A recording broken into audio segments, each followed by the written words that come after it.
Thank you very much, ladies and gentlemen. Let's take our seats. Thank you very much.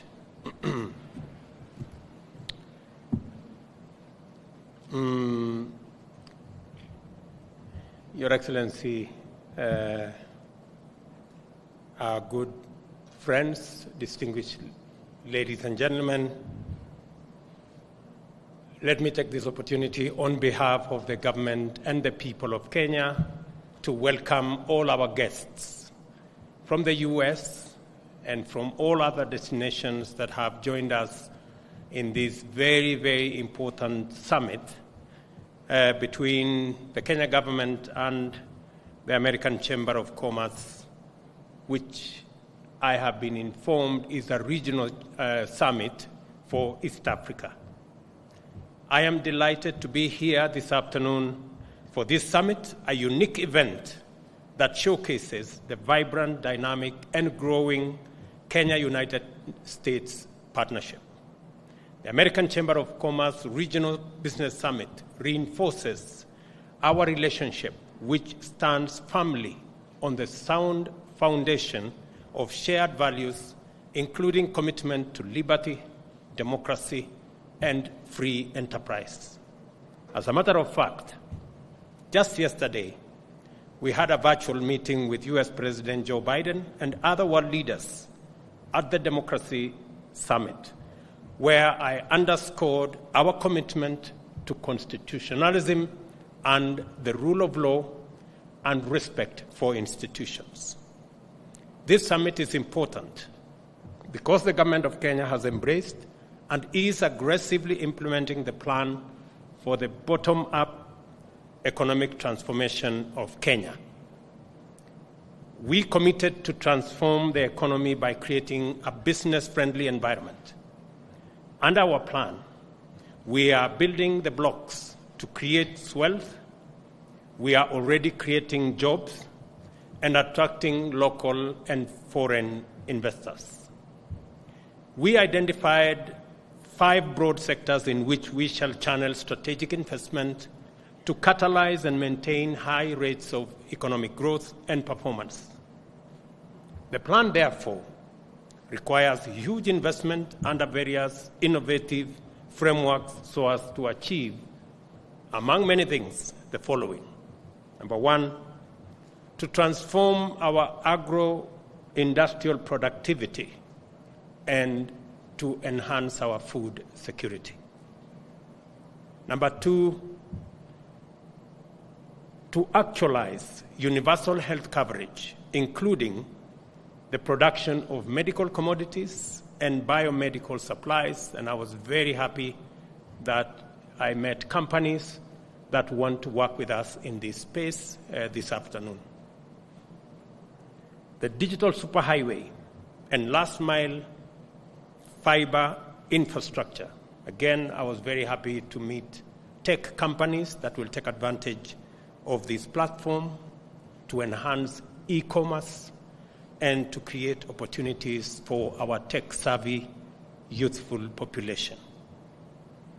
Of course, the micro, small, and medium-scale enterprises that form the base and the foundation, employing close to 80% of our population, is a critical cog of what we must achieve, while ensuring that we construct at least 200,000 housing units every year, both to create jobs, to expand the economy, and to create livelihoods for millions of our citizens. Underlying these 5 pillars is a commitment to complete an ambitious program of infrastructure development, covering transport and communication. I just came back this morning from signing an agreement that will give us about 350 million shillings to do our BRT that will be working on e-mobility. Among various implementation formats that we have adopted, the public-private partnership model has emerged as particularly effective in aligning opportunities with appropriate incentives, and in mobilizing necessary finances to achieve win-win outcomes under conditions where we have limited fiscal space, and therefore mobilizing the private sector to come with their expertise and resources so that together we can supply public good is an intervention that we cherish, and I am very confident that this summit has discussed, among other things, the opportunities available in our PPP framework. I am here to invite you, ladies and gentlemen, to seriously consider these opportunities, take advantage of our excellent bilateral relations, and partner with us in this exciting journey. Several reasons which speak to the defining features of the means as well as the ends of this program and projects motivate this invitation. We are particularly interested in ecologically responsible approaches to development and the application of techniques and frameworks which enhance sustainability, strengthen resilience, and promote environmentally responsible productivity. I am confident that in this room, I am speaking to leaders of enterprises whose business propositions combine profitability with sustainability, innovation, and ecological responsibility. I further wish to elaborate on the context of the opportunities on offer in Kenya generally and in the context of our plan. We are, as has been said, the gateway to our region and our continent by virtue of our incomparable geostrategic position. Kenya offers the most advantageous location to set up, whether you are interested in domestic market, East Africa, COMESA, SADC, the Horn of Africa, or anywhere else in the continent of Africa. It is a fact that many global multinational firms, international organizations, and NGOs find Nairobi a rational and strategic choice for their headquarters and operational hubs. They are not wrong. Neither would you be. Kenya's advantageous location has been optimally complemented by a nation of well-educated, highly skilled, hospitable, and enterprising people. Communication is easy, and our labor force is famously agile and flexible. Our Kenyan workforce has and remains probably the greatest strength that we have as a nation. In addition to this attractive package of compelling attributes, we have undertaken tremendous investments to develop transport, communication, and energy infrastructure. We are connected by a good network of ports, railways, roads, and airports spread all over the country.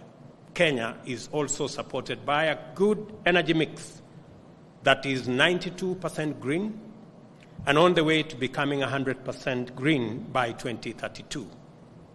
Wind and geothermal power generation potential is abundant, including hydro generation resources. As you can see, we are not just a gateway by virtue of geographical accident. We are intentional about refining and strengthening our strategic advantage because Kenya is open for business.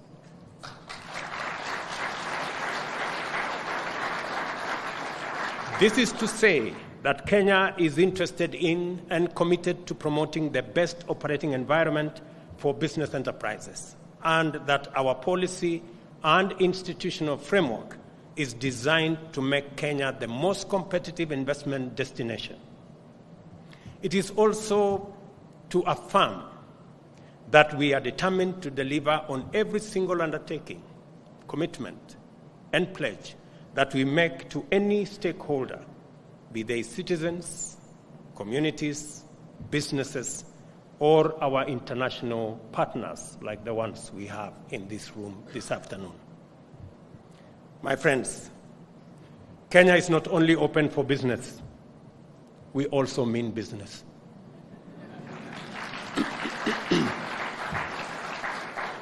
But there is more work to be done. Private sector players make long-term investment decisions in an environment with predictable policies, among them tax policies. My administration is finalizing a new tax policy guideline that have gone through various stakeholder consultations, including inputs from AmCham. This policy that will enhance transparency in our tax regime will take effect by June 2023, that is this year, and it will be in place for a minimum of 3 years at least. We're doing this so that you can make your investment decisions knowing exactly how the tax regime will look for the next 3 years. The growth of digital commerce has forced many countries to impose digital service tax measures on income derived in their tax jurisdictions. Kenya has also done the same.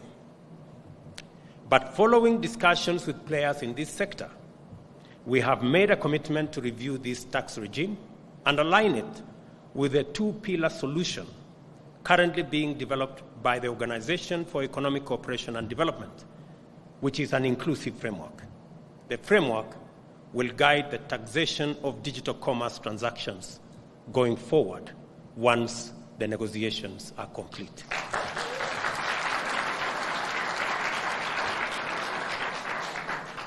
I know many people know what I'm talking about, and we have made this policy shift because we consulted and we listened, and we want to create a win-win partnership.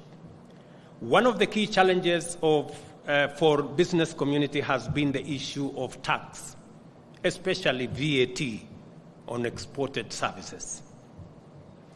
This tax not only renders us uncompetitive as a country, but it also inhibits investors seeking to make Kenya their regional or global services hub. Many companies are already operating out of Kenya and servicing regional markets. Following consultations again with stakeholders, VAT on exported services will be removed in the finance bill.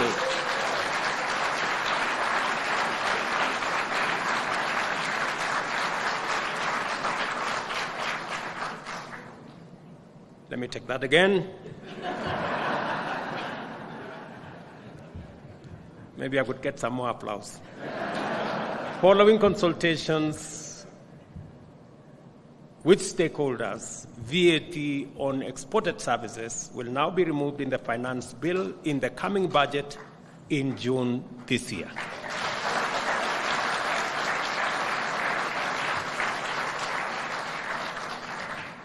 The issue of tax refunds has remained a thorn in the flesh for many companies. Not local companies alone, even foreign companies and many corporates that work with us. The government of Kenya is making again a policy shift on this matter. And as a result, effective June this year, all verified tax refund claims will be payable within 6 months.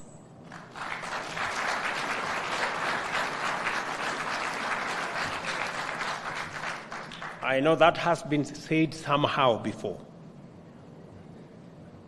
But let me say this additionally.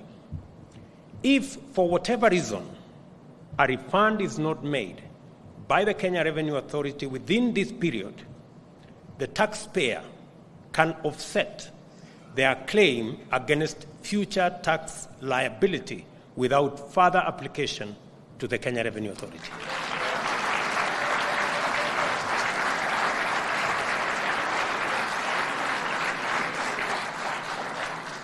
The statement I am making is that if it is okay for you to pay your tax in time, it must be okay for you to get your tax refund in time.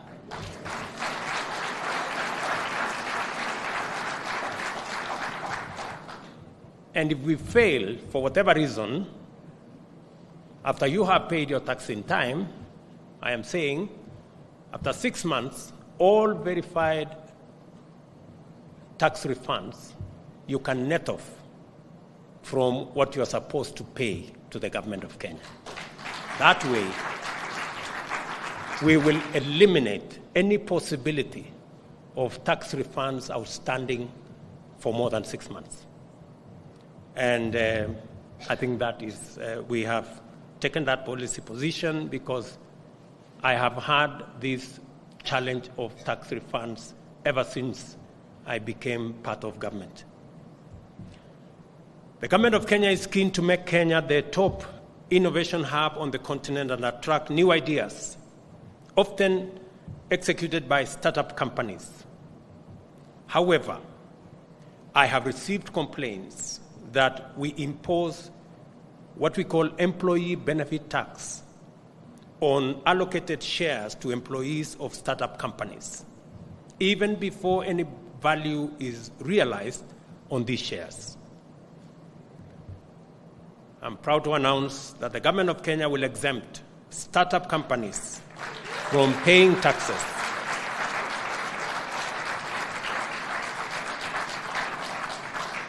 The government of Kenya will exempt startup companies from paying taxes on such unrealized gains on employee allocated shares starting July 1 this year.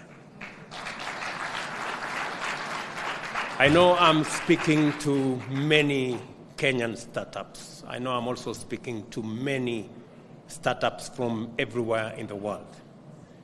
It's only fair that we give these startups a chance to be by not imposing unnecessary restrictions, especially when initially they are not able to pay as much for their employees, and in exchange, they want to allocate some shares. It's not fair for anybody to be asked to pay tax on shares that you have been allocated before you sell the shares. I think you can only pay tax when you sell the shares.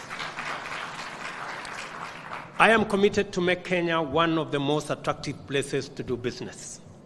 As you may know, Kenya has been ranked the third most attractive place to do business in Africa by World Bank under its ease of doing business scheme. We continue to build on this success story. We are also reviewing our special economic zones and export processing zones laws to remove impediments to attracting new local and foreign investments. The raft of amendments are under stakeholder consultations, and Moses Kuria will bear me witness, and we intend to have a new set of incentives by July 1 this year. The national ICT policy requires foreign ICT entities that set up in Kenya to have a 30% domestic equity. This position is untenable and has made it impossible for large corporations to invest in Kenya. As a result, we will review this position and remove the requirement of 30% equity to facilitate greater investment in the ICT sector. And additionally, our data protection law is aligned to support robust growth in data storage.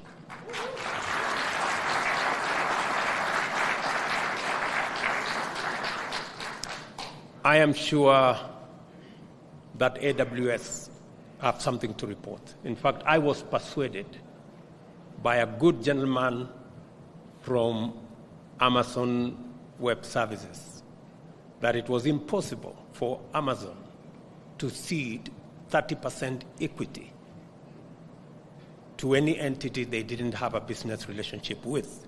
And as a result, they were holding their investment in our country. I hope Amazon, now that I have kept my part of the bargain,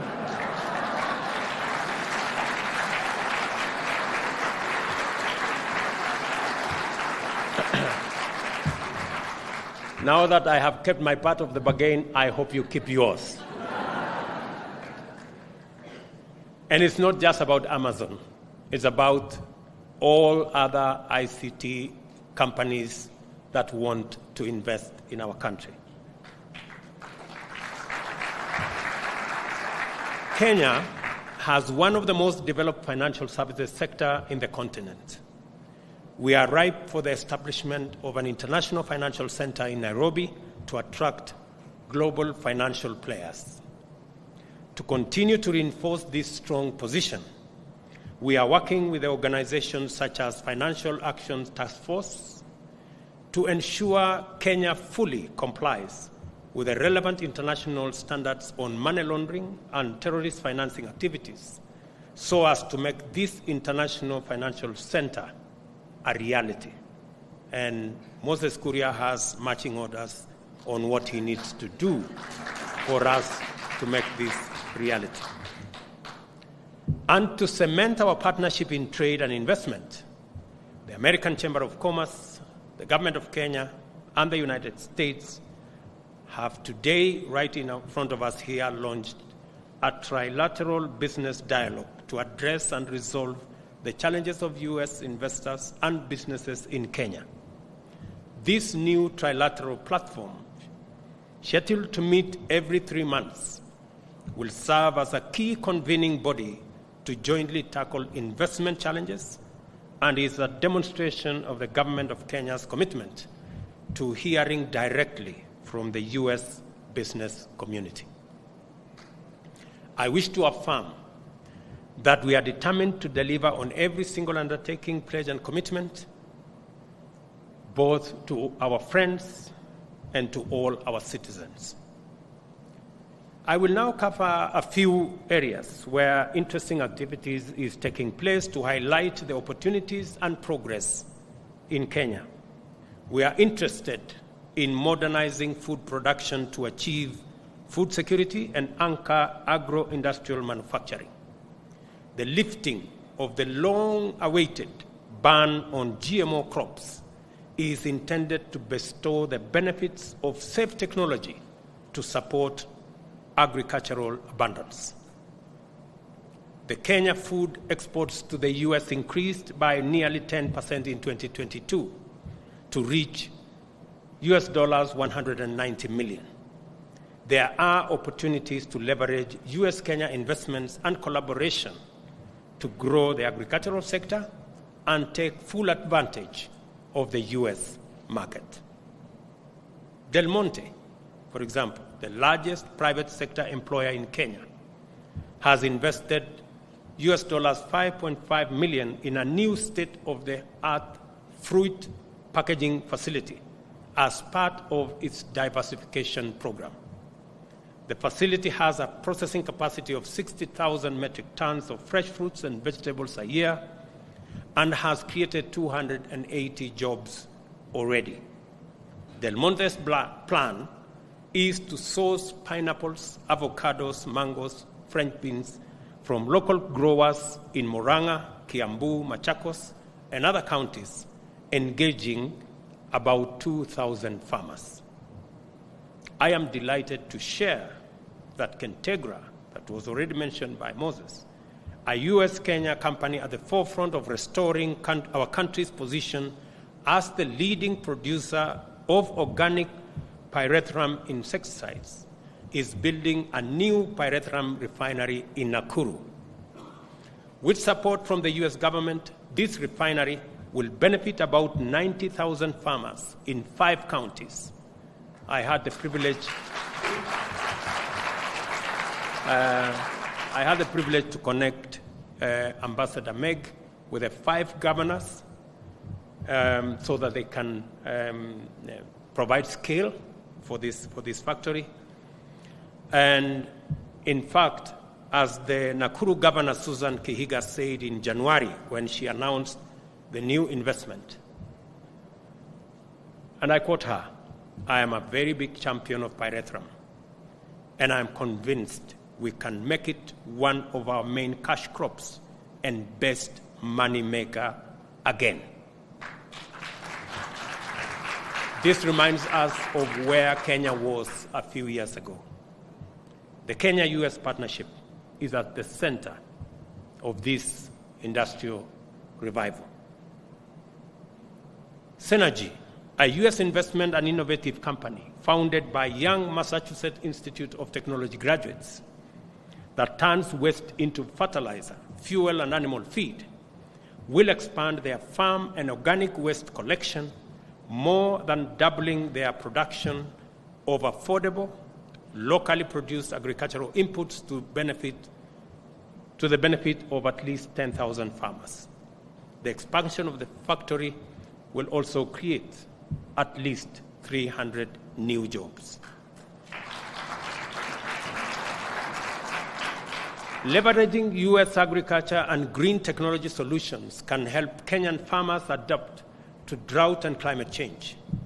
For example, the partnership with U.S. solar irrigation company SunCulture will expand their pay-as-you-go model to make this technology accessible to more than 10,000 Kenyan farmers, with a potential for increasing their yields and incomes by up to 40%.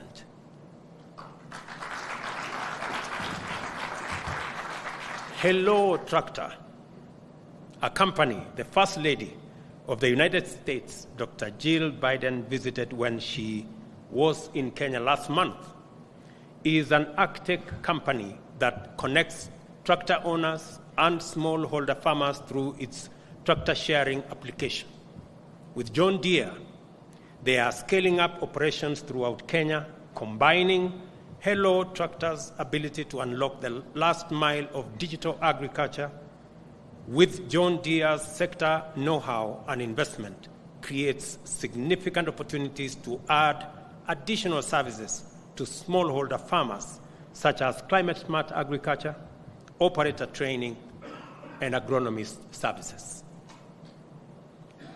iProcure, the largest agricultural supply chain platform in rural Africa, will scale up its distribution model to reach an additional 1 million smallholder farmers in Kenya with affordable agricultural inputs. I was amazed when I came across this great investment in Western Kenya and what they are doing. I am also excited about the U.S. company Victory Farms. People may not know that Kenya is home to the fastest growing aquaculture company in sub-Saharan Africa. Victory Farms is producing high-quality tilapia, empowering communities, and also creating employment. New investments secured into Victory Farms will see them quadruple their production, creating thousands of jobs for women entrepreneurs while supplying affordable, safe, and high-quality fish protein to millions of Kenyan consumers.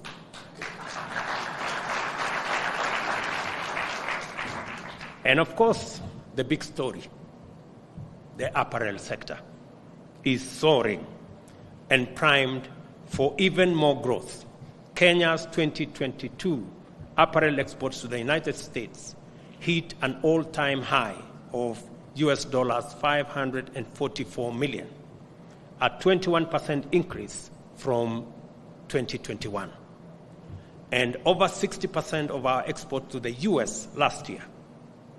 And by the way, the US is now Kenya's largest export market, importing $892 million worth of goods, US dollar worth of goods from Kenya last year.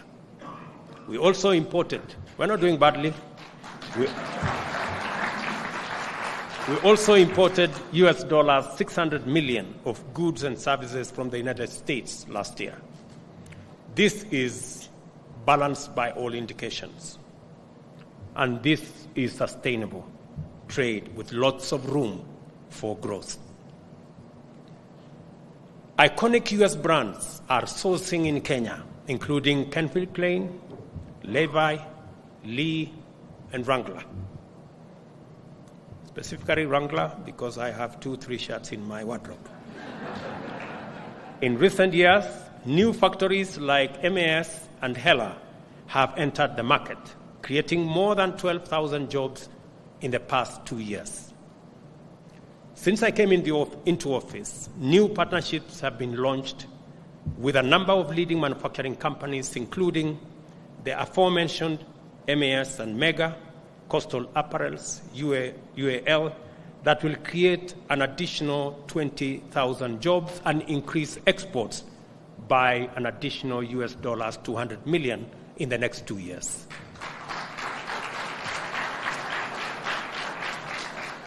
And I must give credit, due credit, to Meg Whitman. If there was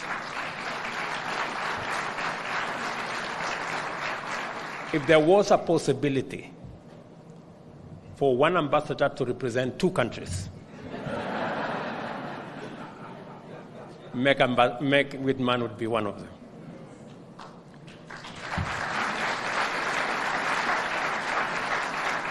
She has ably represented the US, and she has, in a very sterling way, represented Kenya.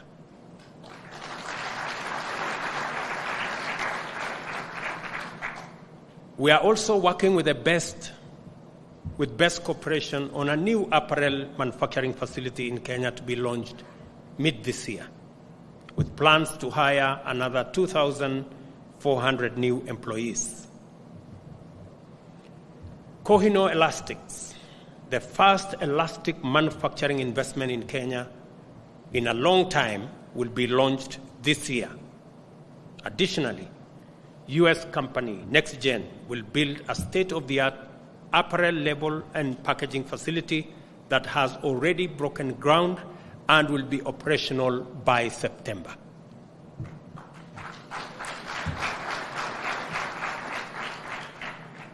Let me talk a bit about innovation. From the Silicon Savannah to the green energy sector, many innovative companies are already calling Kenya home. Like agriculture and apparel, there is huge growth potential in this priority sector. Kenya is a global leader in clean energy solutions. U.S. companies are big investors in Kenya and East Africa's off-grid sector, with more than 40% market share. These companies are providing millions of people with access to life-changing benefits of power in rural Kenya. In the past year, these companies have provided more than 860,000 Kenyans with access to off-grid connections and worked with industry leaders to raise more than $120 million for the development of the sector. U.S. company Delight alone will support at least an additional 600,000 households to access clean energy solutions.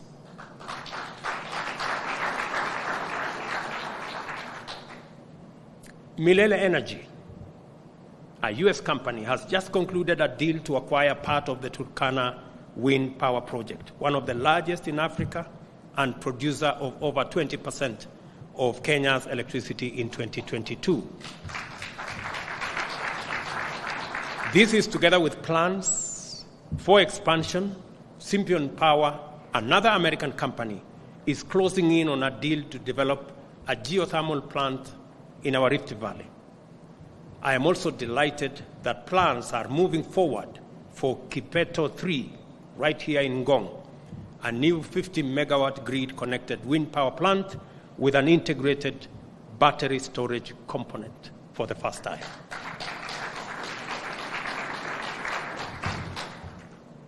In January, Africa's largest network of interconnected data center facilities, Africa Data Centers, announced they were expanding their presence in Kenya by opening a new second data center in Nairobi.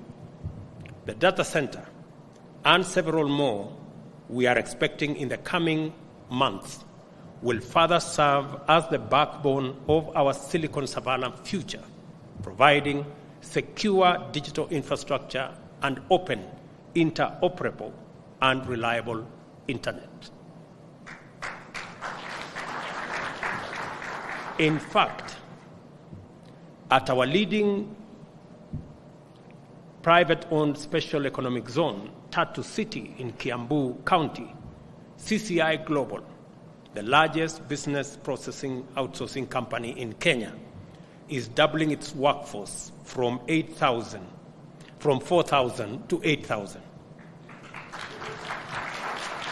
I had a conversation with Tatu City, and we are finalizing some incentives for them so that we can bring additional outsourcing companies into our country, because we have the best workforce anywhere in the world, and we are very proud of it.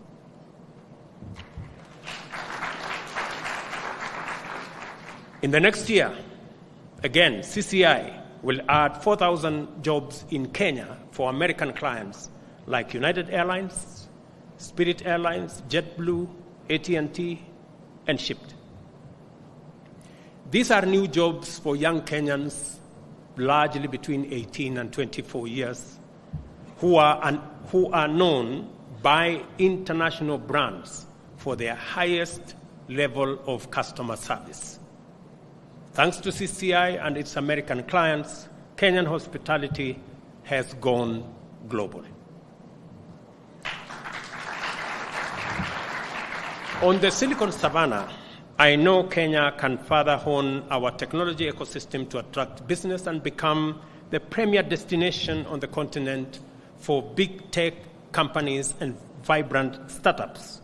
Full-stack software engineering, quality assurance, artificial intelligence, cybersecurity, e-commerce, fintech, agtech, sales and marketing, and finance jobs. And that is why we are rolling out an extra 100,000 kilometers of broadband connectivity to make it possible for these fintechs to work with us. And looking forward to Africa's future, Kenya is also the continental leader in e-mobility and 2- and 3-wheeler electric vehicle and buses. As I told you, we just came from Brussels to expand discussions around e-mobility and to make it possible for us to continue to lead the way in ensuring that we green not just our grid, but we also green our roads and rail. We are home to over 30 e-mobility companies, including industry leaders like Kiri, Rome, Basico, Arkwright, PowerHive, while attracting regional players like Ampersand, who expanded into the Kenyan market with U.S. support, and U.S. electric vehicle industry leader, Rivian, who has e-Safari vehicles operating in Kenya. I was lucky to be in one of them recently. These companies and many others are raising significant capital, transforming Kenya and transforming Africa's future. Finally, I want to highlight the medical and pharmaceutical sector, where I have a major announcement to make today. It is with pleasure that I announce a finalized deal between Moderna and the government of Kenya to build a $500 million mRNA vaccine facility in Nairobi.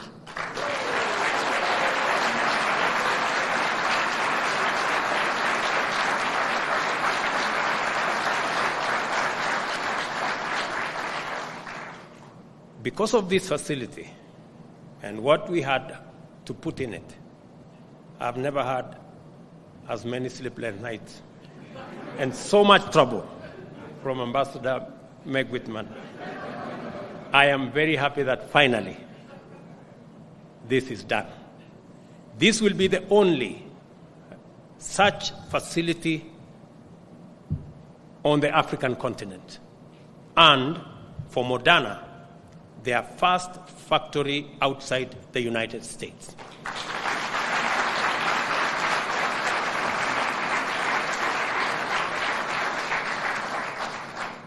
Moderna's close to $70 billion investment will be a catalyst for the medical and pharmaceutical industry, not just in Kenya, but in our continent. This is truly historic. This is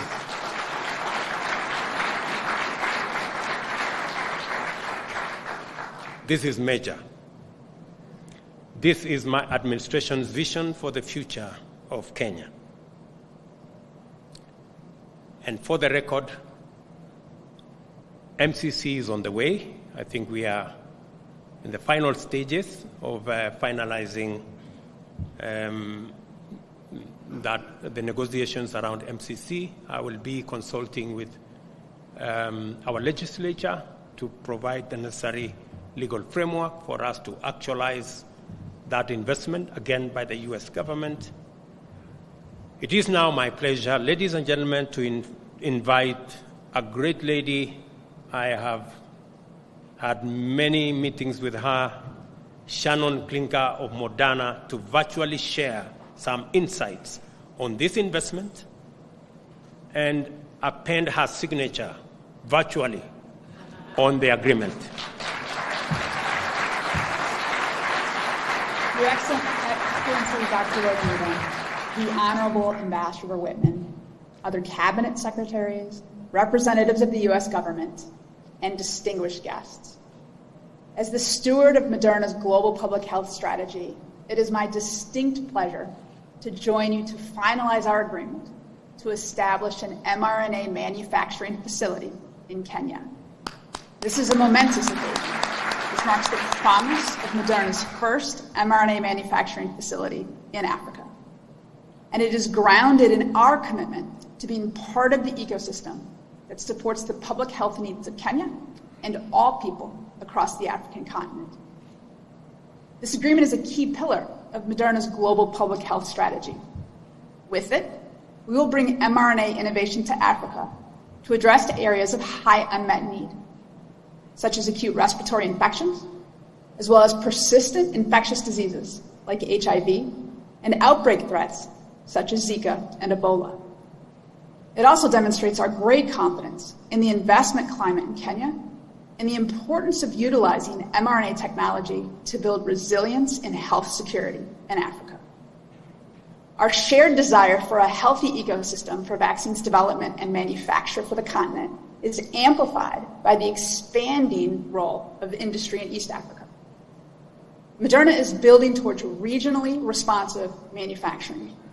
And with this agreement, we now have commitments to establish mRNA manufacturing facilities in Kenya, Australia, Canada, the United Kingdom, and the United States, furthering health security around the world. Moderna has spent more than a decade refining our mRNA platform to accelerate the pace and success of mRNA medicines. The speed, scale, and flexibility of our mRNA platform is uniquely suited for rapid response to serious international epidemics.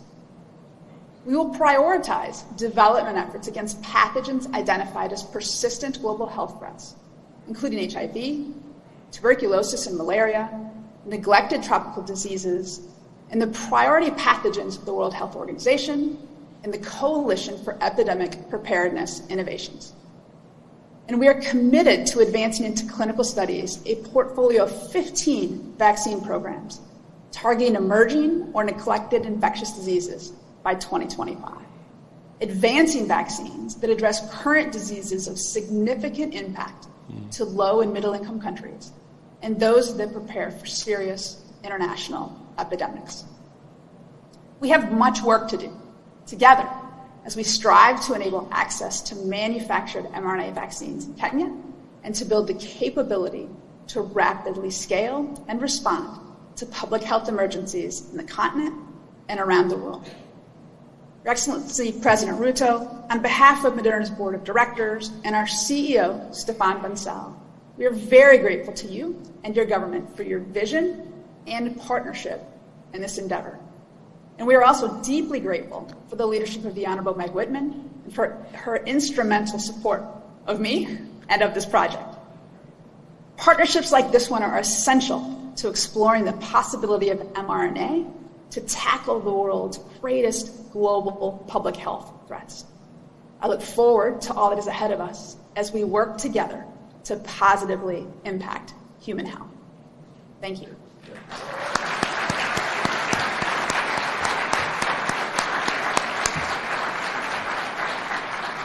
Let me invite Moses Kuria, Cabinet Secretary for Investment, and the Principal Secretary for Investment. Hang on, Shannon. You're not going anywhere yet. To join me here on stage, and Ambassador Meg Whitman. With a lot of humility, please.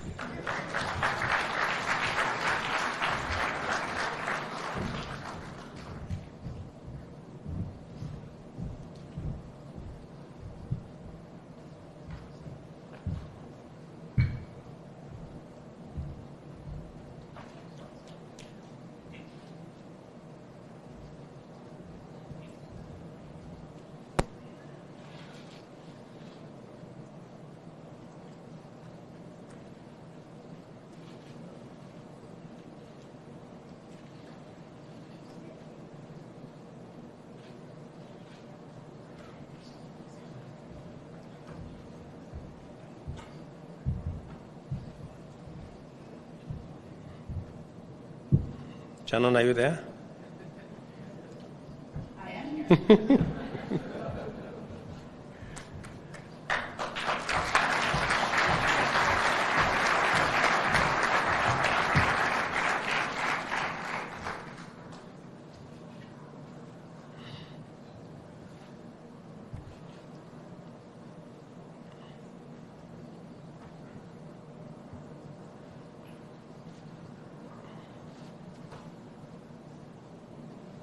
Some tech expert need to tell us how a virtual signing ceremony is done.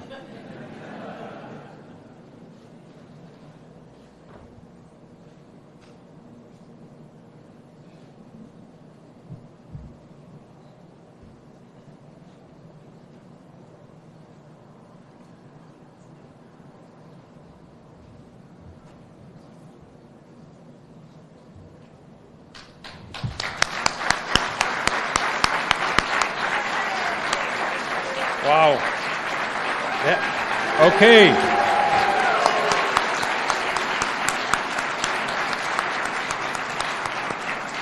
Thank you, thank you, thank you.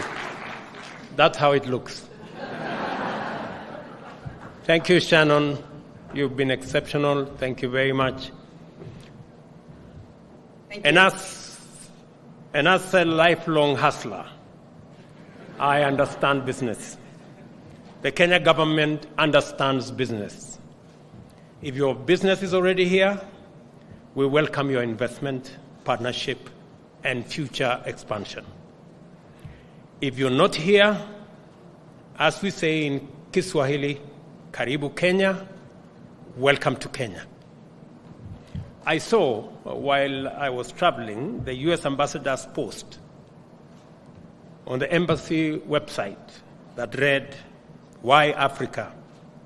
Why Kenya?" Meg, it is my hope that I have ably demonstrated in my address that Africa is the continent of opportunities and Kenya means business. Thank you very much.